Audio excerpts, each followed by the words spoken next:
প্রথম ধারাবাহিকের আজকের পর্ব। পুলিশি হেফাজত থেকে মুক্তি পেয়েই তৃষা সরাসরি আয়ুমানের সামনে হাজির হয়। সে আয়ুমানকে নিজের গাড়িতে ওঠার জন্য জোরাজুরি করলেও আয়ুমান স্পষ্টভাবে তা প্রত্যাখ্যান করে। এরপর তৃষা কুসুমকে অপমান করে তাকে কাজের মেয়ে বলে কটাক্ষ করে। সে দাবি করে পুরো ষড়যন্ত্রটাই কুসুমের সাজানো এবং কুসুমই তাকে তার মায়ের কাছ থেকে দূরে সরিয়ে দিয়েছে। তৃষার কথা শুনে আয়ুমান প্রচণ্ড রেগে যায়।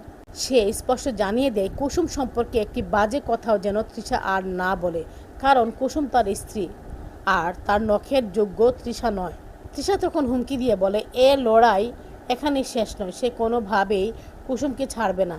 একদিন এমন সময় আসবে যখন আয়ুমানকে কুসুমের প্রাণ ভিক্ষা চাইতে হবে তার কাছে। জবাবে আয়ুমান দৃঢ় কণ্ঠে জানিয়ে দেয় সে কুসুমের ঢাল হয়ে সবসময় পাশে থাকবে। তৃষা কিংবা তার দাদা কেউই কুসুমের কোনো ক্ষতি করতে পারবে না।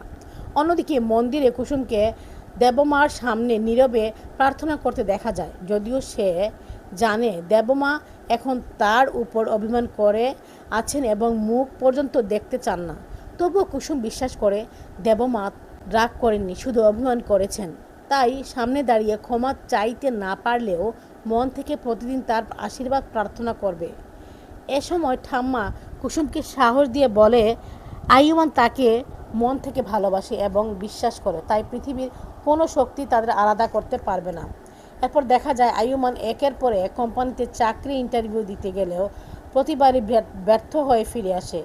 কোথাও নিরাপত্তারক্ষী তাকে ভেতরে ঢুকতে দেয় না, আবার কোথাও জানিয়ে দেওয়া হয় যে নিয়োগ প্রক্রিয়াও আগে শেষ হয়ে গেছে।